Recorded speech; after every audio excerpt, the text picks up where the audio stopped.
There are people who haven't left their homes since the holidays because of Trump's retaliation in Minnesota.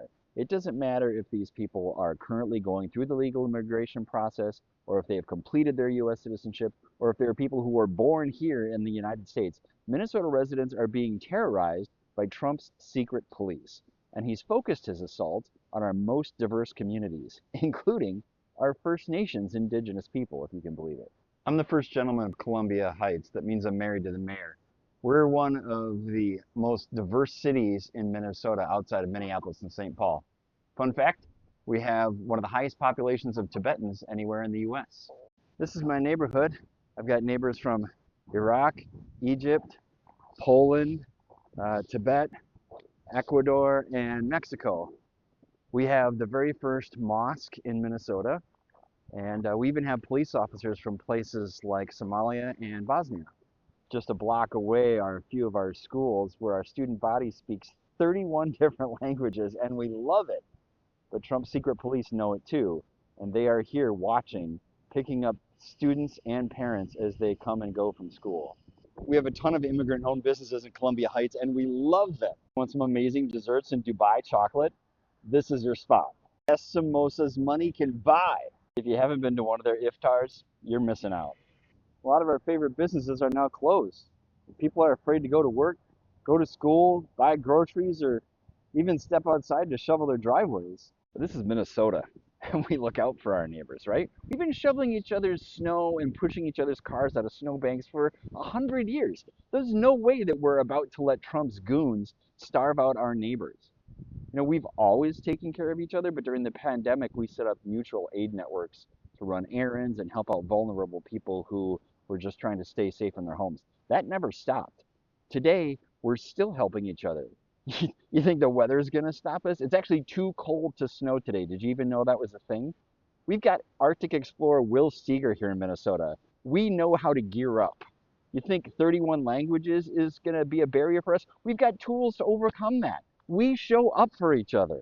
And that's what we're doing right now, like a neighborhood watch times 1,000. We've got patrols, we've got guards, we've got communication networks and dispatchers and first responders, and we are tracking Trump's secret police every minute of every day.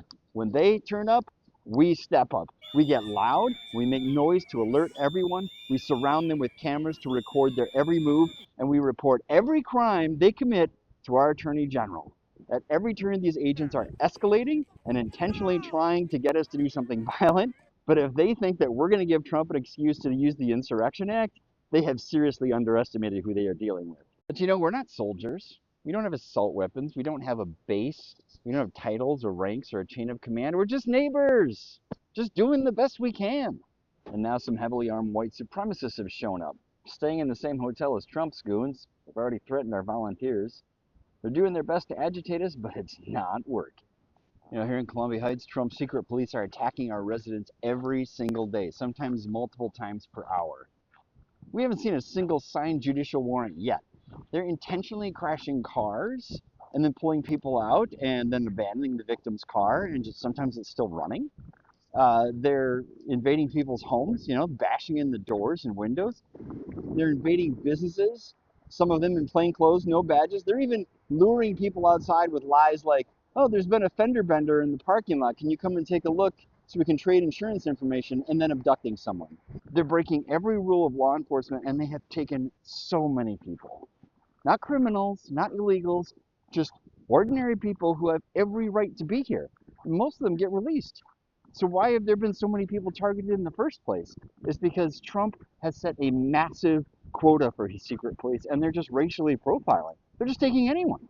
So if you're not as pale as me, chances are high that you're going to have a very un-Minnesotan day with an agent. Did you know they even boxed in a Latina on the highway? Turns out she's a cop. They didn't care. They didn't even run her license plates. They just saw her complexion and got aggressive. Our local police are doing their best to trespass Trump's goons when they can, but it's a federal crime for any law enforcement or an elected official to interfere with these operations. And now Trump has more agents in Minnesota than our 10 biggest police departments combined. I mean, our mutual aid networks are not going to stop. Our volunteers are not giving up. This is Minnesota. A lot of us are hunters. That doesn't make us soldiers. We're overrun, We're overwhelmed and we need help. We need something like the Minnesota State Guard to be reinstated, reactivated, and deployed to protect our communities. Renee Macklin Good was the best of us, and they knew it because since her murder, Trump has been sending more and more secret police into Minnesota. Instead of deporting hordes of criminals, he's just galvanizing communities. Did you ever think the revolution would start in Minnesota? Prince did. So be a good neighbor. Get trained as a constitutional observer, and when you see Trump's goons, remember, alert, record, share. Keep up the good fight.